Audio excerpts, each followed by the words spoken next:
Hello, welcome to the Book Trekker channel. Please subscribe our channel. Hit the bell to get notified about our videos. Don't forget to like, friends. Stay with us. Around the World in 80 Days. By Jules Verne. Chapter 4. In which Phileas Fogg astounds Passepartout, his servant. Having won 20 guineas at whist, and taken leave of his friends. Phileas Fogg, at 7:25, left the Reform Club. Passepartout, who had conscientiously studied the program of his duties, was more than surprised to see his master guilty of the inexactness of appearing at this unaccustomed hour, for, according to rule, he was not due in Savile Row until precisely midnight. Mr. Fogg repaired to his bedroom, and called out, "Passepartout." Passepartout did not reply. It could not be he who was called. It was not the right hour. "Passepartout," repeated Mr. Fogg, without raising his voice. Passepartout made his appearance. "I've called you twice," observed his master. "But it is not midnight," responded the other, showing his watch. "I know it. I don't blame you. We start for Dover and Calais in 10 minutes. A puzzled grin overspread Passepartout's round face. Clearly he had not comprehended his master. "Monsieur is going to leave home?"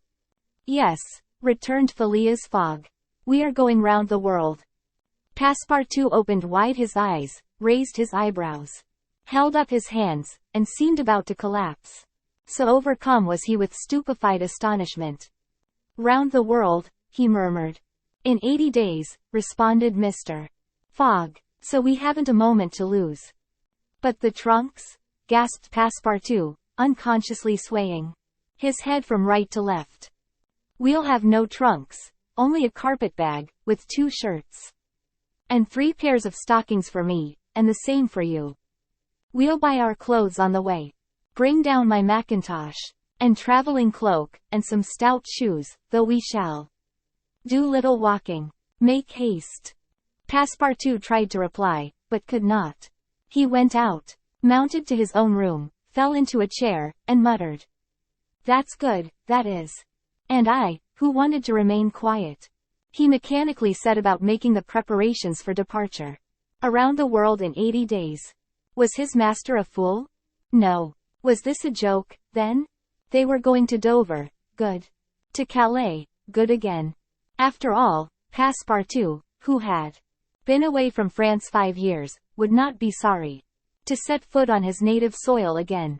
Perhaps they would go as far as Paris, and it would do his eyes good to see Paris once more. But surely a gentleman so chary of his steps would stop there, no doubt. But, then, it was none the less true that he was going away. This a domestic person hitherto.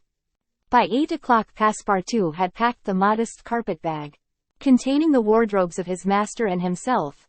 Then, still troubled in mind, he carefully shut the door of his room, and descended to Mr. Fogg. Mr. Fogg was quite ready. Under his arm might have been observed a red-bound copy of Bradshaw's Continental Railway Steam Transit and General Guide, with its timetables showing the arrival and departure of steamers and railways.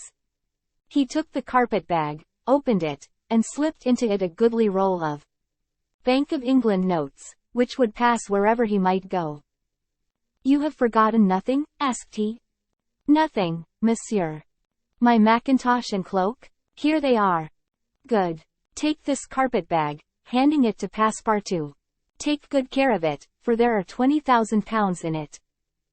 Passepartout nearly dropped the bag, as if the 20,000 pounds were in gold, and weighed him down. Master and man then descended. The street door was double-locked.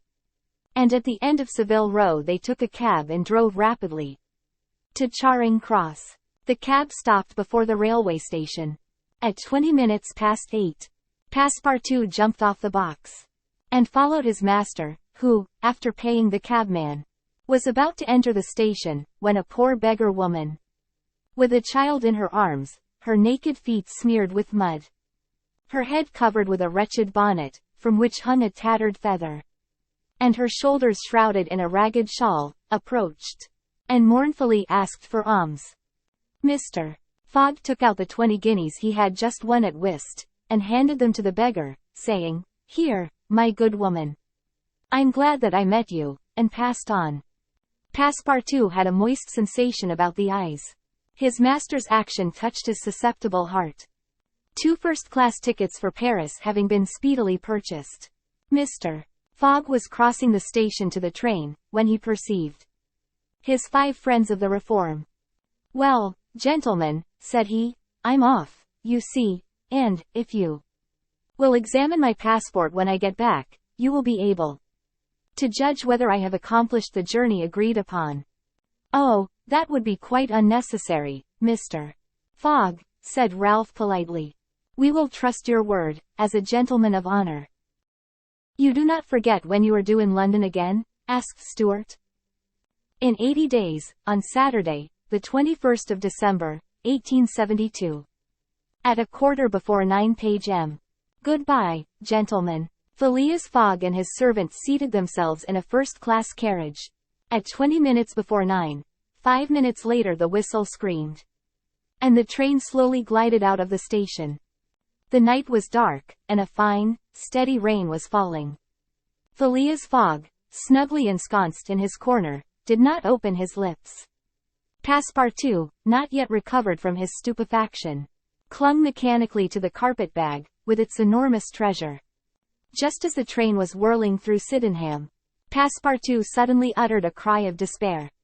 "What's the matter?" asked Mr. Fogg. "Alas! In my hurry, I forgot." "What?" "To turn off the gas in my room." "Very well, young man," returned Mr.